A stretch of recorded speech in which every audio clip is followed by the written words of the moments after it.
and welcome to livingpianos.com. I am Robert Eschen with this live YouTube event, and it's a pleasure to have you here today. I wonder how many of you were here last week, and I'd love for you to fill out the comments. Today's subject, by the way, we're going to cover is how to make a life in music. So any of you has questions about your quest in life to be surrounded by music and what ways you had success and questions you have, we'll address them right here for you. And more than that, we'll even stay in touch with you. Any of you has complex questions, we're here to help you and answer you any way we can.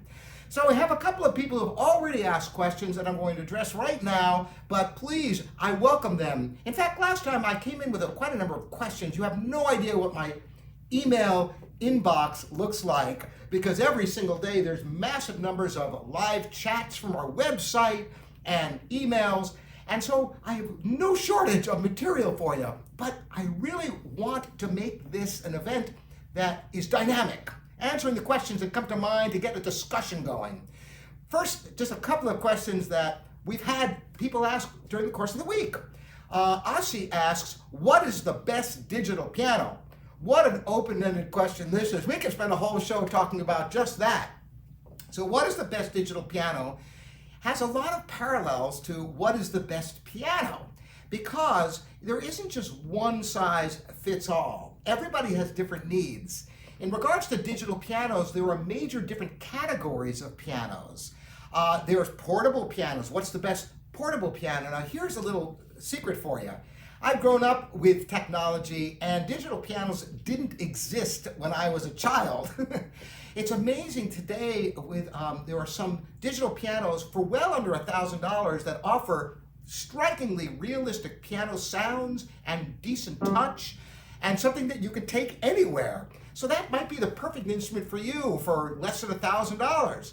Some of them have amazing capabilities built in that might be important for some of you. For example, Intelligent Arranger, where you can play a melody and play chords, and the technology fleshes out all the parts for you. It's a great way to practice playing in a band without embarrassing yourself. You kind of get your feet wet.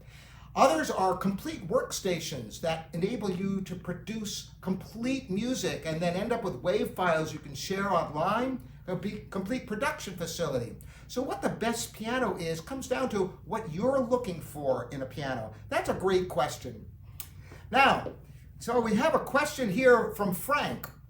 How important is it for an intermediate level pianist who plays for enjoyment to know every major and minor scale by heart? Well, it depends upon what type of music you're playing.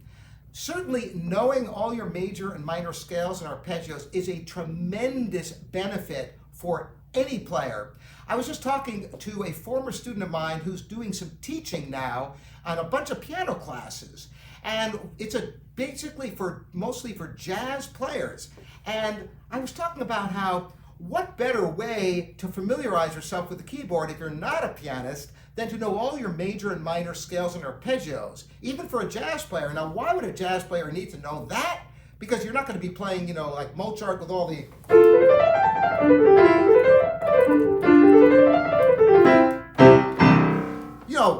all kinds of scale things that come to mind in Mozart and Beethoven. And you're not going to have to do that, so why learn them? Well, what better way to be able to figure out harmonies if you know your key signatures and your scales?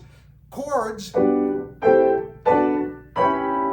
are just every other note of a scale. Did you ever think of it that way? Essentially, that's what chords are. So knowing your key signatures and knowing your scales and arpeggios makes you equally comfortable in all keys. Isn't that a tremendous boon for almost anyone? The other thing about scales and arpeggios is that it's an abstraction of technique, devoid of music. Now, why would you want to do that? Well, sometimes you just want to concentrate on how your fingers are working and your hands are working and not have all the complexities of expression and voicing and harmonies and all the nuances of touch that come with music. So there's scales and arpeggios. I recommend to anybody who plays the piano, you won't regret knowing all your major and minor scales and arpeggios. What else do we have here? We have the Llama Mama question. Now I love the name already. So what is this one? What is the best way to keep your wrists, fingers, forearms relaxed while playing piano? to avoid or lessen pain or tendinitis or carpal tunnel syndrome? Well, I have a video I made years ago on how to sit at the piano. And you might think, how to sit at the piano? I mean, what? I'm sitting at the piano. Well, there's way more to it than that. Now, I have a background not just as a pianist, but also as a French hornist. And there are books written about embouchure. I had the opportunity to accompany Philip Farkas and take some lessons with him. He had been the principal horn of the Chicago Symphony, very respected French horn pedagogue. And he wrote books showing all the different embouchures. Embouchure is the placement of the mouthpiece on the lips. And the most minute changes have dramatic effects on tone, as well as your longevity during the day and even in your career. Well, sitting at the piano is akin to the embouchure on a wind instrument. Something that I see all the time is youngsters or people who are beginning at the piano. They go to the piano, and you see where I'm sitting. This is what I would call a pretty standard position. Now, some people sit a little higher, a little lower. Generally speaking, your arms should be pretty much straight across for most players. Now, I say for most players, everybody is built differently. And if you ever watch, for example, videos of Glenn Gould or even Vladimir Horowitz, they sat particularly low compared to many other pianists. And would you say that's wrong? Well, if you ever listen to them play, I don't think there's any pianists have ever lived who have superior techniques to those two gentlemen. So they knew what they were doing, even though they were lower than average. So sitting at the right height is critical. Having an adjustable artist bench is absolutely essential. Now, truth be known, all my height is in my legs. I have long legs and a short torso. So when I sit at pianos, half the time I gotta sit on something if I don't have an artist bench. And a lot of times I have the artist bench in the highest position like this one is, and it's just barely high enough for me. Very important to sit at the right height. Equally important is the distance from the keyboard. Here's a telltale sign of somebody who's inexperienced or not well trained. They sit about this close, and you wonder, how can you play like that? What happens when you have to cross your hands? You're just too close, you're cramped in. So make sure there's enough distance. How do you know what that distance is? If you put your hands straight out, it should be right about at the fall board, so that when you're playing the ends of the keys, you have a nice relaxed, and that is the key word here. How to avoid injury, how to avoid tension is by being hyper aware of how you feel when you're playing the piano. More than that, try to segment your practice for intensive technical work. Bring it in groups of time so that you might do intensive technical work for 10 minutes and take a break and move on to memorization or sight reading or something else, so you don't just tax yourself. Even more important is if you've been away from your instrument for a while, when you come back to it, maybe you shouldn't sail into the hardest piece you play. Try to ease into it with maybe some slow movement of Mozart.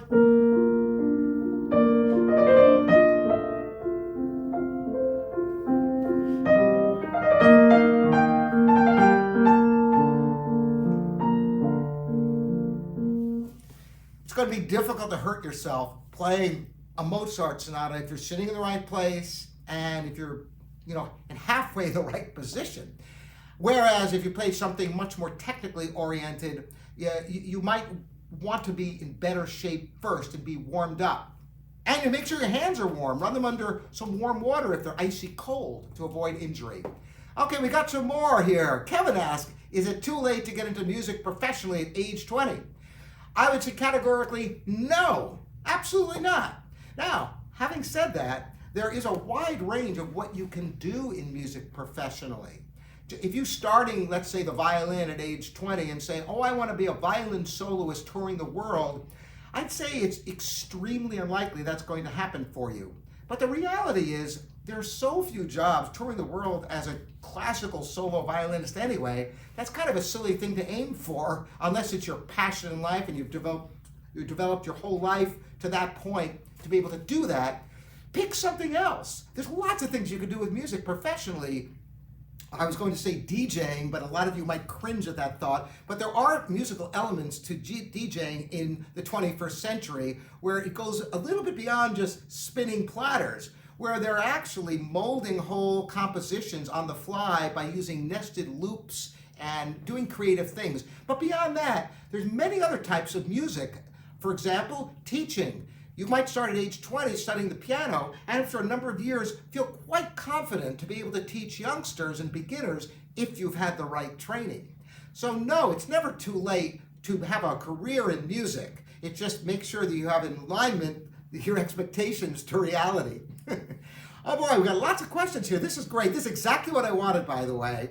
And if this turns out to be successful, I want to know from all of you, if we made this a regular event, how many of you would be interested in that, and how many of you would spread the word about this? Because it's something we are considering here, all right? So Carson Clark has a question. Hi, Robert. How much wrist movement from left and right is acceptable when playing the C major scale, for instance? When your thumbs goes and your wrist moves and resets, is that okay? When your thumb goes under and your wrist resets, is that okay?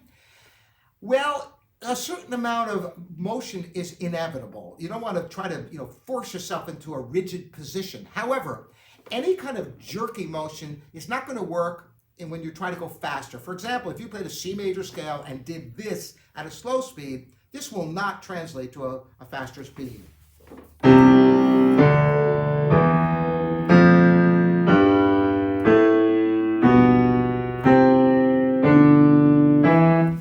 Because if I tried to do that fast, you'd end up with something that was like this.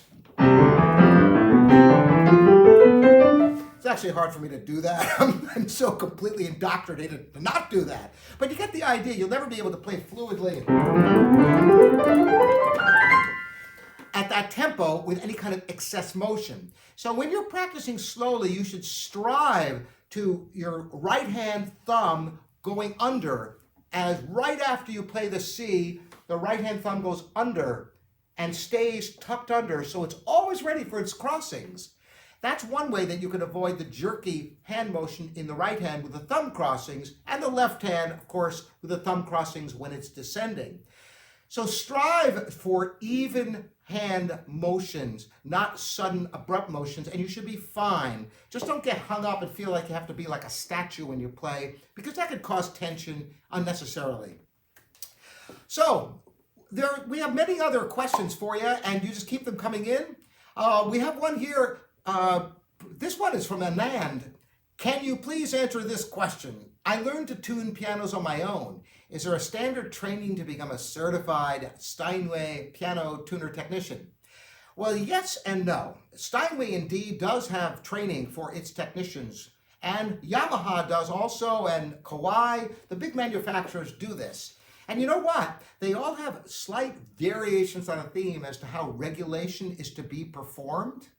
And I'd say that it would certainly be important for you if you want to tune on a high level and do more than just tune, but do regulation and voicing, to go through the training, not just of Steinway, but any of the manufacturers who offer any kind of training. You're going to learn things. Here's the thing that is so enlightening. I get to work with so many piano technicians on a daily basis because, when you have 40, 50 used pianos for sale and new pianos, it's constant. We're talking with technicians, and no two technicians have exactly the same idea. Now, you can have two Steinway trained technicians, and one will look at the work of the other and say, oh, well, this is good, but I would make the let off a little later, and they all have their own unique ideas. The other thing to consider is that there isn't just one aspect of Steinway that's different from all other pianos, or Yamaha. It's not that each brand has to be regulated and voiced unique to that brand. I'd say the size of a piano probably has more to do with how you're going to voice and regulate than the brand. After all, like a 9-foot piano like this is going to require a very, very different methodology than, let's say, an upright or even a baby grand. So, yes, get all the training you can to be capable of dealing with Steinways and other top-tier pianos. It's a matter of experience with those pianos. Okay, do we have any others? Let's see. Doberman. Who is this? Dobra Manator? That's an interesting name. How important will it be as a player that works to a higher level for the practice piano's action as they will be testing on a fairly high level piano? Okay, well that's a really good question. Practicing on the best possible instrument is going to give you tremendous advantage because as a pianist, you're always facing different pianos every time you perform. So if you never experience a high-level piano, you won't know what it's capable of and what you can do with it. I remember when I went to music conservatory, the first thing I do when I got there every day, even though it was a shot in the dark, it didn't matter. First thing I do is make a beeline for recital hall and look through the window and look, somebody's on stage. 99% of the time, every now and then, oh my gosh, there's nobody in recital hall. Boom. And if I could steal 10 minutes in there before getting kicked out, it would change my practicing for the entire day. Because you know what?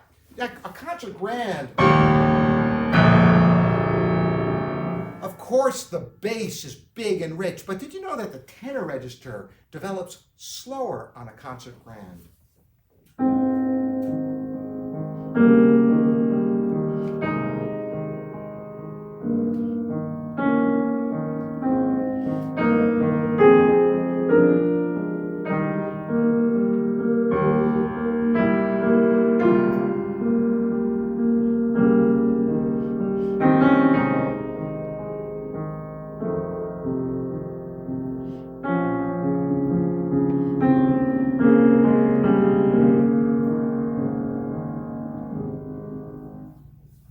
You may find yourself playing slower because the notes last longer.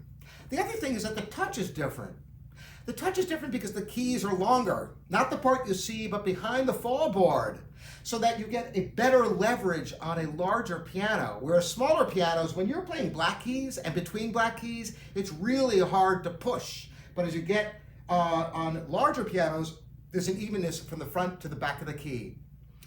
All right, Russ asks, what is the likelihood of virtual pianos such as Ivory 2, Garriton, etc. becoming just as common as acoustic pianos in popular recordings? Are these good tools for delving into recording for profit? Well, I've got a news flash for you. You're already listening to these pianos all the time in music recordings. They're probably more prevalent than acoustic pianos in many recordings. Why? Because it's so much easier to deal with. To be able to record, for example, we record our pianos for you, and every single time we record them, we have to have a tuner that day. Even if it's tuned the day before, there's always a couple of unisons that are gonna go out just from the changes of weather or just playing the piano for a little while. So it's really tough. Placing microphones on a piano, having a good acoustical space, these are such huge challenges. Whereas with software pianos, by the way, Piano Tech is another one of note that's a little bit different from some of these sample-based pianos in that it utilizes physical modeling to create the piano. Now there are physical modeling aspects to some of these other fine sample-based pianos, but with Piano Tech, it's only a 40 megabyte program instead of having to have a huge solid-state hard drive with gigabytes of samples. It creates it with physical modeling. So that's another one for you. The other benefit of using the technology is you can record on one piano, and then during the mixing process, you can listen to it back with a Steinway sample, a Busendorfer sample, a Yamaha. You can listen to all different types of pianos in the playback. Try that on an acoustical recording. It's hard enough to get one piano to sound good, and you're pretty well stuck with that except for equalization, reverb, compression, and other things of that nature. All right, Jay asks, how to play octaves and fast passages without making our arm and wrist tight? Good question.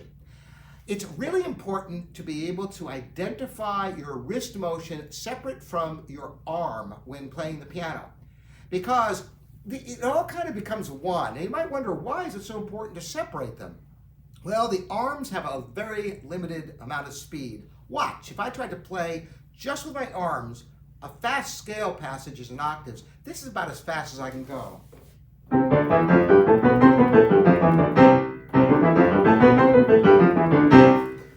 It's really hard. And not only that, I couldn't sustain that. You know, imagine trying to play something like the Liszt Six Hungarian Rhapsody, which has octaves that go on and on. And I'll demonstrate that in just a moment. But first, I want to show you what you should be doing. And I'm going to do it super slow so you can understand that the arms are doing nothing except guiding the hands over the right keys. And all the up-down motion is done with the wrist.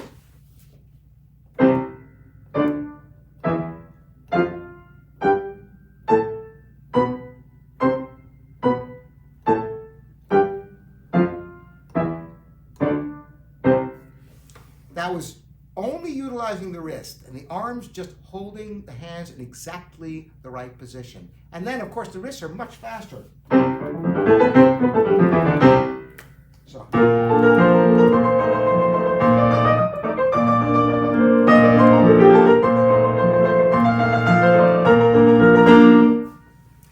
I dare anybody out there to play it that fast using your arms. Oh, don't try it though, you'll hurt yourself. It's virtually impossible. So being able to isolate the wrist from the arm in your practice by playing extremely slowly, utilizing the wrist and developing it. A good exercise for you, by the way, is just playing a C major scale at 60 and just go up the scale, one note to the beat, and then go back down. And I'll just end the scale, 60, and then go two notes to the beat.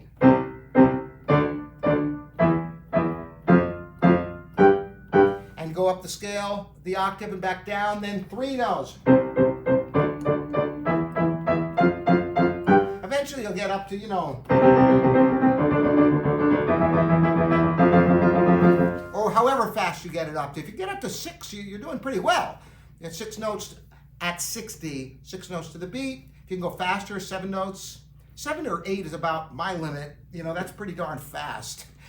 But the important thing isn't trying to go fast. It's isolating the wrist to be separate from the arm so you can utilize the wrist. Otherwise, it's just too hard. All right. And then we have another one here. Mevins asks, what hammers would you suggest to enable the Baldwin pianos to be warmer than the factory hammers, which are so bright even after voicing? Good question. Well, first of all, Baldwin pianos utilize Baldwin hammers, all their pianos, except for the SD10, which is what this piano is, the 9-foot, and the SF10, which came out, the SD10 in the late 1960s, and the 7-foot SF10 came out in the early 1970s. They use complete Renner actions. Now, Renner hammers are harder than some other hammers and do give a brighter tone. Now, before you think about ripping the hammers off of your piano and putting a different hammer, there's 2 things you should be aware of. Number 1, make sure your hammers aren't worn too much, because hammers that don't have a lot of felt are going to be bright, and there's not much you can do about that. But if your hammers are just worn and grooved, that's compacted felt, where the hammers impact the strings. You get a harsh, brittle sound. Well, the good news is that the hammers can be reshaped back to the egg shape they originally had, getting them to virgin felt. More than that, a trained technician who is top-notch concert-level technician knows how to needle the hammers with a needling tool to soften the felt in just the right way to get a warmer tone. This is something that's necessary, incidentally, not on just Baldwin pianos, but all pianos, because all pianos get brighter the more you play them. This is a fact of life. However, if you wanted to have a warmer sound on a Baldwin piano, let's say that has Renner hammers on it, or old hammers that are old and tired and don't have a lot of felt to work with, Abel Select are wonderful hammers that are softer felt. You know, Steinway hammers are even a possibility for you. Now, generally, Steinway hammers come too soft, you know, from the factory. Not as soft as they used to come, but they're still, usually you'll have to add some hardening agents in order to get enough brilliance out of them. But that way you're sure not to have to needle the heck out of hammers that are too hard to begin with. You could start with something that maybe is a little softer than you like a Steinway hammer. Of course, be sure that you got the right action weight. A Steinway hammer may or may not be the right fit for a specific Baldwin piano, depending on the vintage and the model. Great questions. So we have another one from George Frederick Handel. I can't believe it, alive from the dead. I am preparing the 3rd movement of the Mozart Sonata K332 for masterclass. And it's been such a technical challenge for me. May you give me any tip for practicing this? Yes, as a matter of fact. There are many, many different ways you can practice it. Of course, there is never a substitute for incessant, slow practice. This is just the best way that you can develop the security.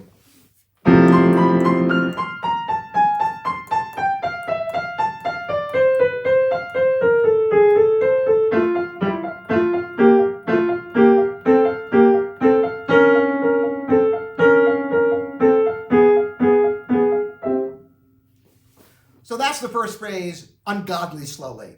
Now, practicing slowly like that, of course, you can do all the metronome speeds, getting it up to speed. However, you might find that after doing quite a bit of slow practice, you might already be able to play it at a somewhat faster tempo just from having hammered in the notes at a slow tempo. And as you lighten up, you can go faster still. Then, if you come to a problem spot, isolate that spot, starting very slowly, doing metronome speeds a notch at a time, rather than take the whole movement and do metronome speeds.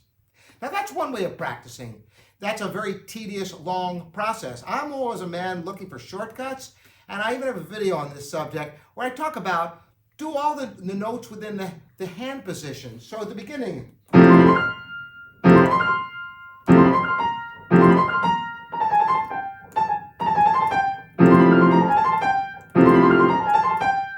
so I'm putting together little groups of notes up to speed. And you can even just 2 notes, 3 notes. Making sure you have total evenness, concentrating on just small groups of notes, putting these little groups that you can play up to speed together until you have it.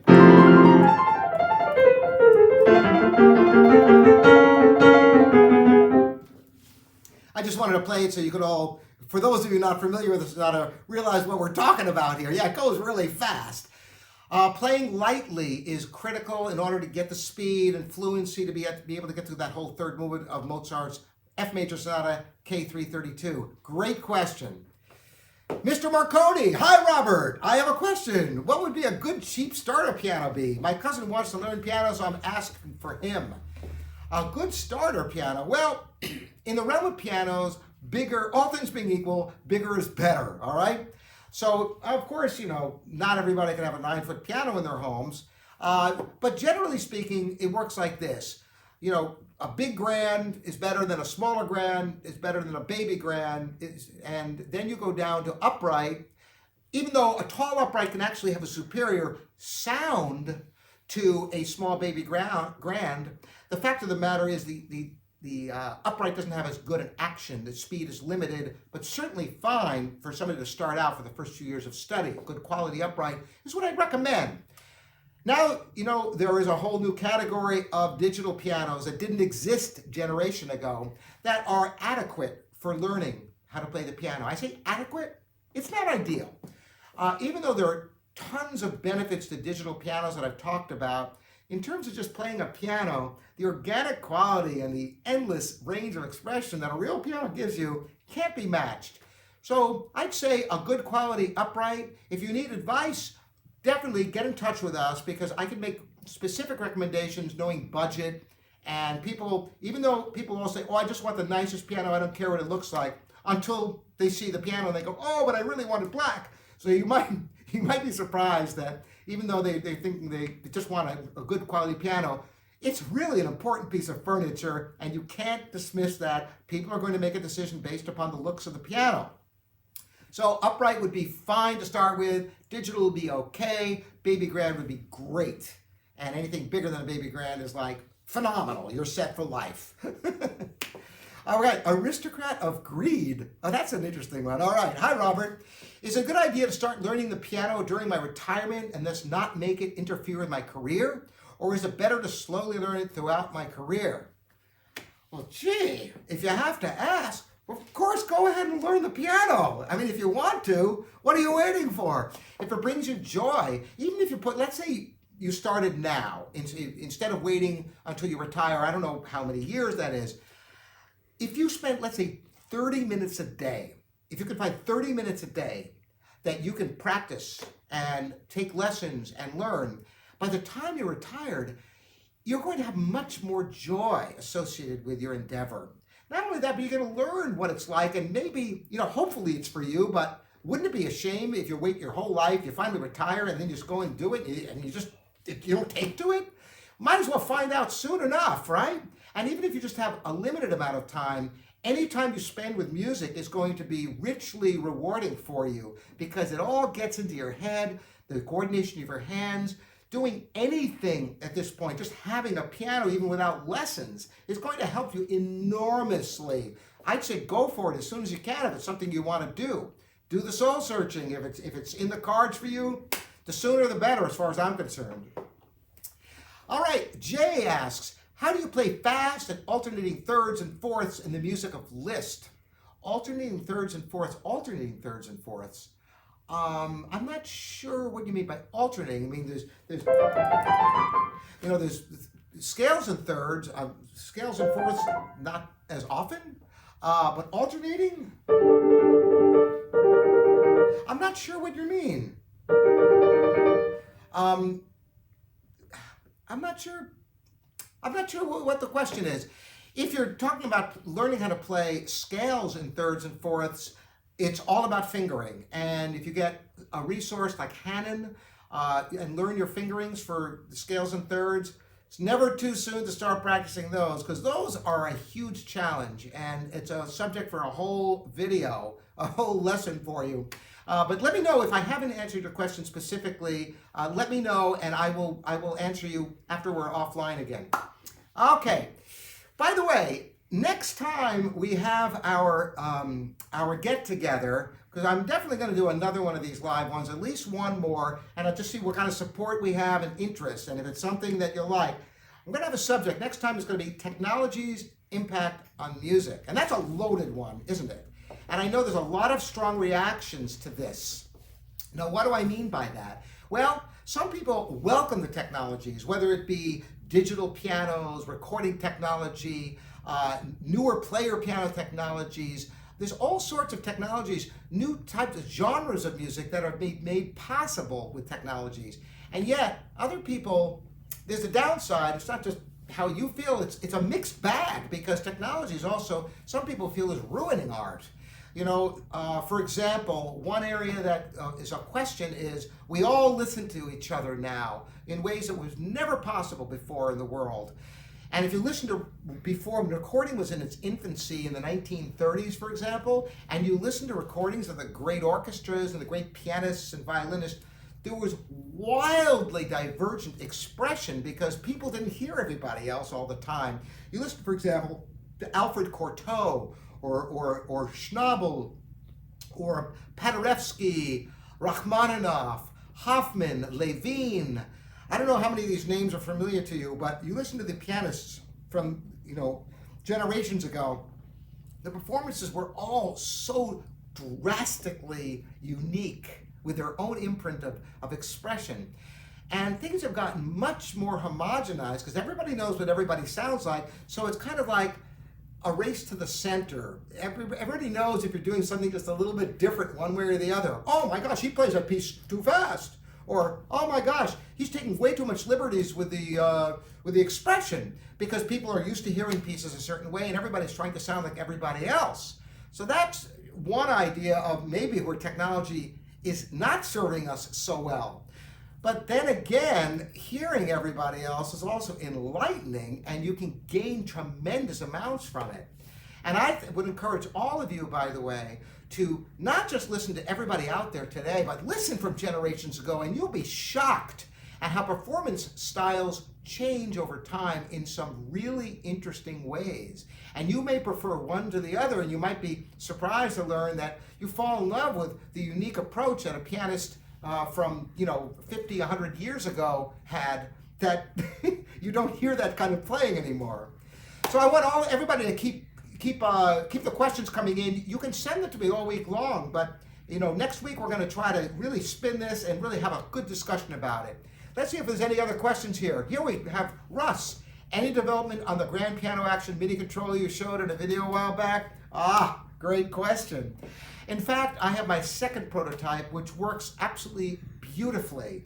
And we're in the stage now of working on the enclosure because, yeah, it's going to actually look like something really cool. And that I can't reveal yet, but you will be hearing more about that. Not only that, but there's some other technologies that I am developing that are completely unrelated, other piano technologies that I'm extremely excited about, and I wish I could tell you, but it's right now, I got to keep it under my hat.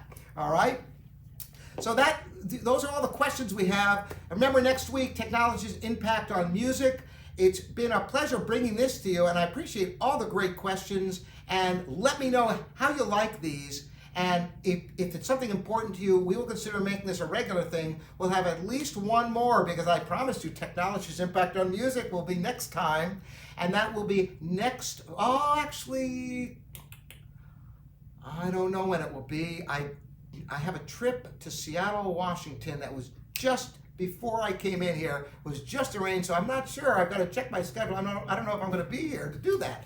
So if not next Thursday, the Thursday after, you will hear about it. It will be on our channel. It will be on livingpianos.com, and you'll have an opportunity to find out more about this and ask all your questions. And by the way, even though it's going to be of technology's impact on music, I welcome all your questions about piano technique, piano technology. We're all here for you at livingpianos.com, your online piano store. Thanks so much for joining me. It means the world to me. I can't even begin to tell you. We'll see you next time.